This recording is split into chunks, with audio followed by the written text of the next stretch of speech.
So that same trip, we were in Freetown. We just landed. The Civil War is still happening in Sierra Leone. Right, you guys probably remember about this, hopefully. Right, they found diamond mines. It's the poorest country in the world. It's the size of South Carolina.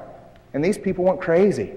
They captured a soldier, a government soldier. They amputated his arms. Right, maybe you heard about this, the mutilation. They amputated his arms. They tied a note around his neck, and they sent him to the presidential palace, and they said, this is how we're coming for you. It broke out. The soldiers, the government soldiers, the militia, the police, the rebels. There was no good guys. There was no good guys. We landed, and some pastors picked us up from the airport, and they had a little red pickup truck, and we're driving through the city, and it was crazy. I'm listening to the radio. There's Destiny's Child. There's Tupac, right? Hot diggity dog. Then there's a public service announcement. Disarm. Disarm. Lay down your weapons. There's these little kids. They're 12 years old. They're running around the forest with AK-47s. They're out of their minds. Disarm. The public service announcement was to disarm. And as we were there, that really became a theme for us. We're driving through the city, and I see a man on the side of the road, and his face it just looks horrible. And I asked the man I'm with, what happened to him? They would go into the villages. They would step on your throat. They would break your plastic chair, light it on fire, and start to pour the melting, burning plastic into your eyes to blind you, but more than just to blind you, right? To disfigure, to scar you. The amputations, the mutilations. They gave you the choice, right? Long sleeve or short sleeve. They often made the children do it to their own fathers. And then that's how they would conscript these boys into the armed forces. We're driving through the city, and I cannot believe what I'm seeing. We meet these little girls. I can't believe their stories. My heart, man, I'm burning. This anger is simmering.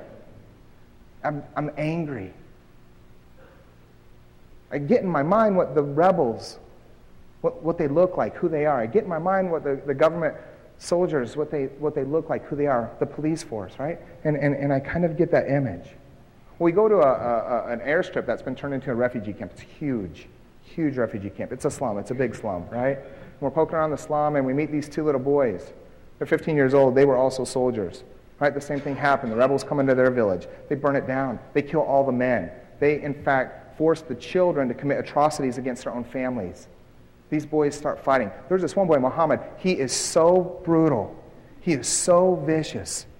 He's such a brave fighter, right? That he gets enlisted to be part of the personal bodyguard of Fode Sanko, the rebel leader. One of his privileges. This is a child, right? This is a boy. One of his privileges is he gets to go to these little houses where they have the prisoners of war. He gets to pick 2 or 3 girls every week and do whatever he wants to them. And then when he's tired of them, he executes them. As I'm sitting there, I was disarmed. He's a child. He's a victim. There's something in us that loves the child, right? There's something in us that we're always compassionate towards the vulnerable. Even if the child has done something wrong, right? Even if the child hasn't exactly been the best that day, that afternoon, that evening, we still love them, we still understand, we still can see grace. And there I was, right? In my mind, my hatred, my anger was simmering towards these perpetrators, towards these aggressors, towards these oppressors. I'm thinking of Victoria, and there he is. He's 15 years old. How can I be mad at him? 1 Corinthians 13, right? It's love.